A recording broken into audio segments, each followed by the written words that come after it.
Rekt Capital, welcome back to Real Vision. It's a pleasure to have you here today. Very excited to talk about technical analysis. You, of course, are an analyst and a trader. You're also a writer and a researcher. Very excited to be here today with you and to look through some of your charts. Welcome back, Rekt. Hey, Ash, it's awesome to be back here on Real Vision. Rekt, for people who may not have seen our previous episode with you, tell us a little bit about what you do. So I'm a crypto trader and technical analyst. I predominantly post my content on Twitter and on YouTube. And I'm author of the number 4 crypto newsletter on Substack globally called the Rekt Capital newsletter. Yeah. So tell us a little bit about your view of technical analysis. I know you talk about human psychology as a big part of the way you think about this space. Give us a little bit of a sense about how you think about what you do. Absolutely. I mean, for me, technical analysis is a really interesting way of graphically representing human psychology that's developing on a chart. As I like to refer to charts, the price action is a historical transcript of fear and greed that we all experience in extreme situations, and the market has a really curious way of evoking extreme emotions from us in similar circumstances. So whenever the price action is, so to speak, dumping, that's when we experience extreme fear. And whenever price is going towards the upside, we tend to experience euphoria. So the charts and price action, we tend to experience similar emotions in similar circumstances. And as a result, if we don't keep those emotional reactions in check, we behave in a very predictably irrational way, all of us. And technical analysis is essentially trying to graphically represent some of this predictably irrational behavior and these emotional reactions in the form of patterns, recurring patterns such as triangles, wedges, you name it. There are a variety of technical indicators that you can use, such as volume profile analysis as well, which showcases a psychological story of buying and selling, and also have their own patterns when it comes to extreme fear, which precedes financial opportunity, and extreme euphoria, which precedes a sell-off impending. So technical analysis is essentially charting and just trying to visually represent these emotional reactions and this predictably irrational behavior that we all experience in similar circumstances. Fear and greed. That's so well said. I think that very often when people first get into financial markets, they think of these charts as sort of just mathematical representations of price. But this is very much a human activity, as you point out.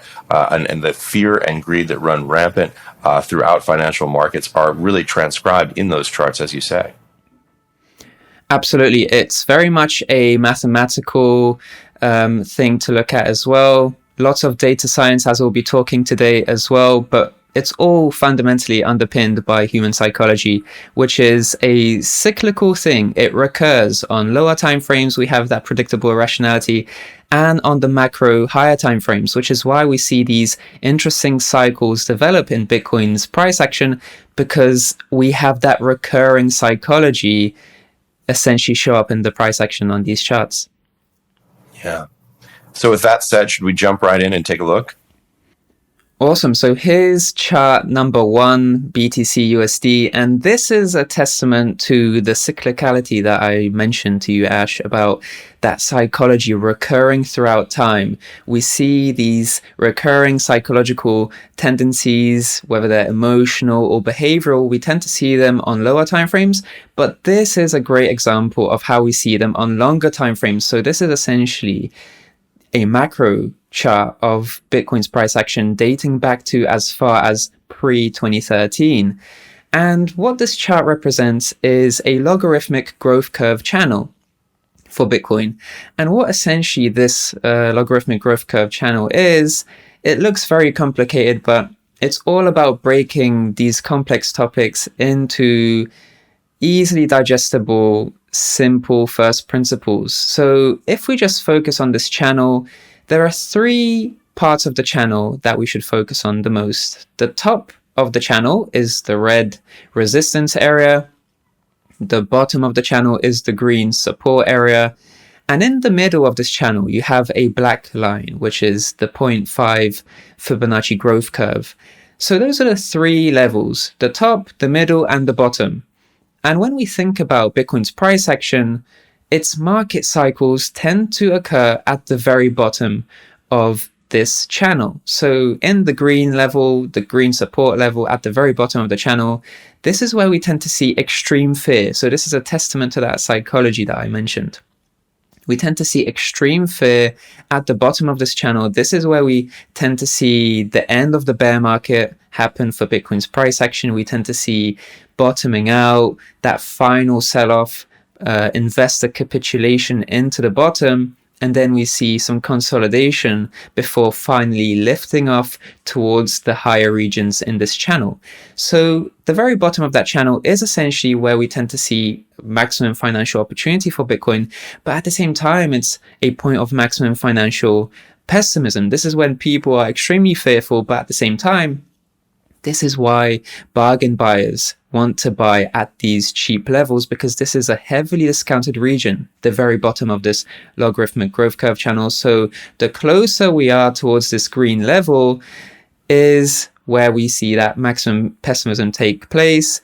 This is where people don't want Bitcoin. Everybody is doubtful and uncertain about its future.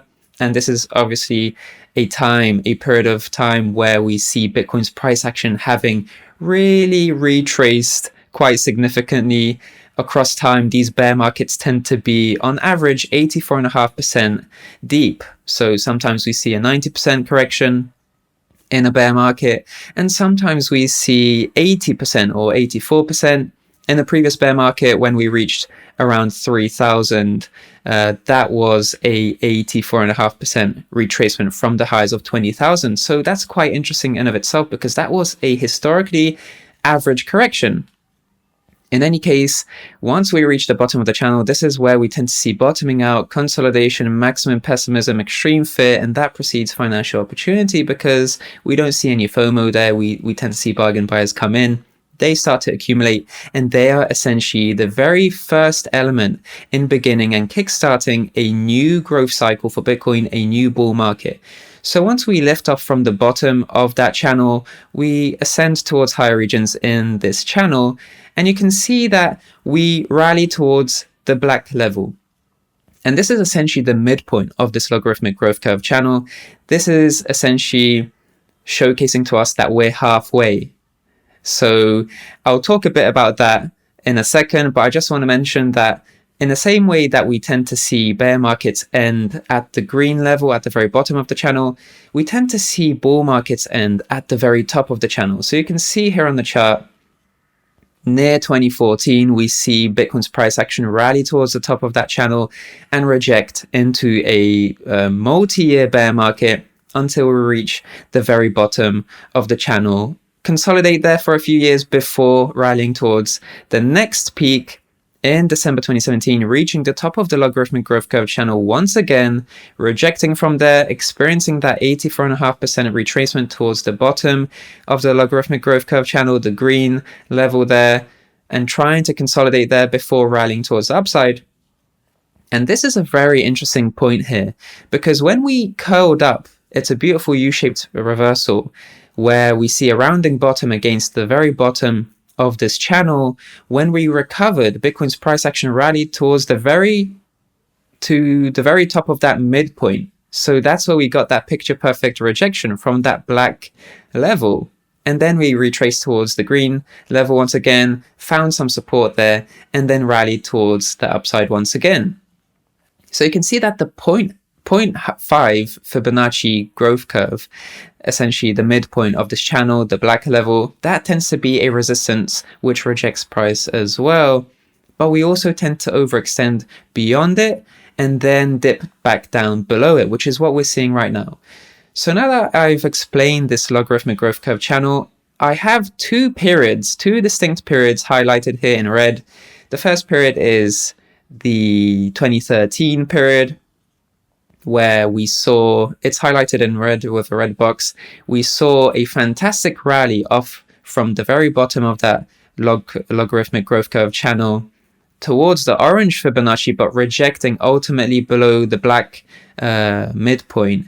And this is where things get really interesting, because if we just juxtapose this 2013 period in red with the 2021 period that we're experiencing right now, which is also in a red box, they are very similar. In fact, what's fantastic about this is that we're actually seeing we're seeing history repeat itself.